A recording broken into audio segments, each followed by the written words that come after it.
Hey, it's Josh from the Somerset, and I'm here to talk about Legendary.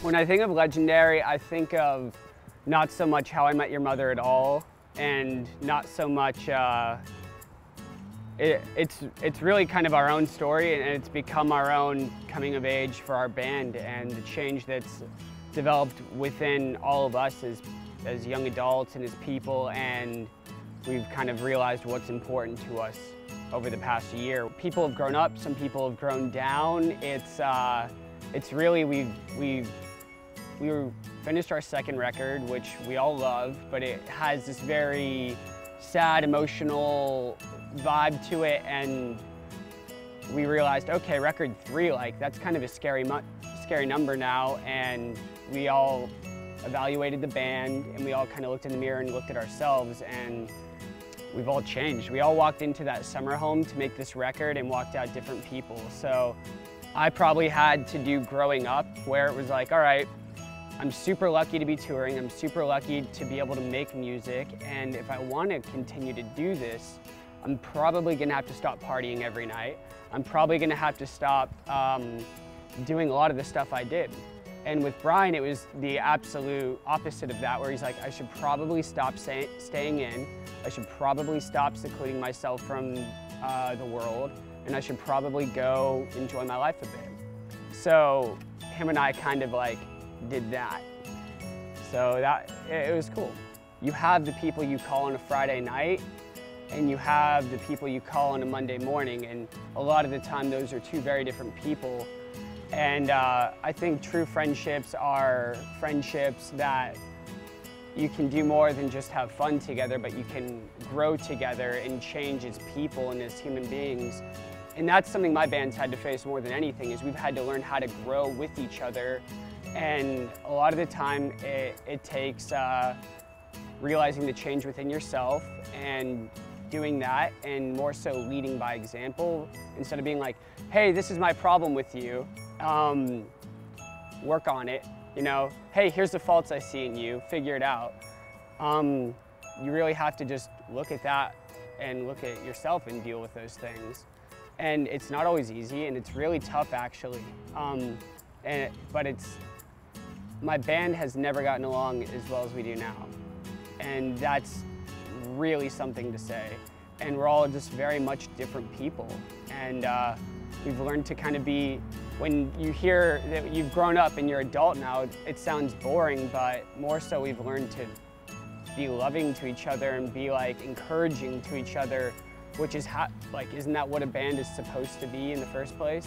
Within a band, and within like the community of bands, there's always a very competitive nature. And it's taken a lot of like, oh, I'm better than you. Oh no, I'm smarter than you. Oh, let me one up you. And it's when Brian wrote Legendary, which was like the first song, it wasn't the first song written, but I would say it's the first song that made us go, okay, like this actually clicked.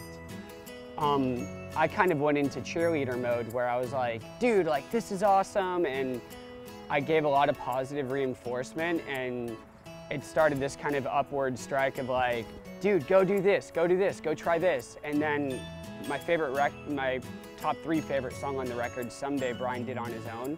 And I'm just like, dude, yes, like, do it. And that is something that our band probably needed from the get-go, but hadn't had. It was very much like competitive, like, oh, you wrote that? Cool. Well, check out this guitar riff I did, or like, check out these lyrics. Like, there's nothing proactive about that.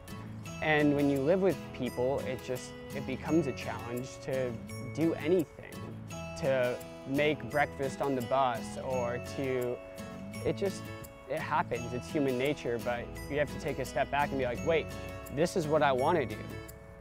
So let's try and make this work. It's pretty much why I'm still in this band, to be honest with you.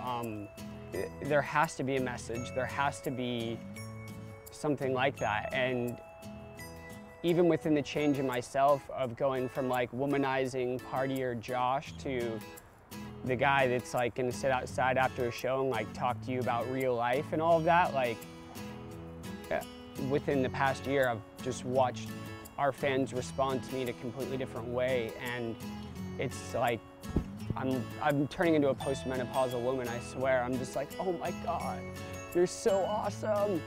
But I mean, we are the kids that went to shows.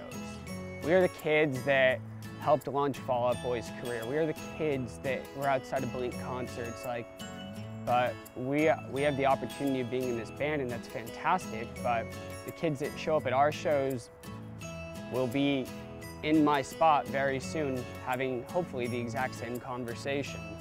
So empowering our fans is what drives me the most about this band, and just letting them know, like, hey, no matter what background you're from, no matter what family you're from, no matter what kind of restriction is holding you back and making you feel that you're like alone and by yourself, you're not.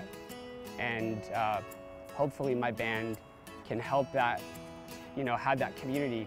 This record in itself is a huge cornerstone, a huge turning point for our band. And I'm not just saying that because it's like, oh, let me push my record.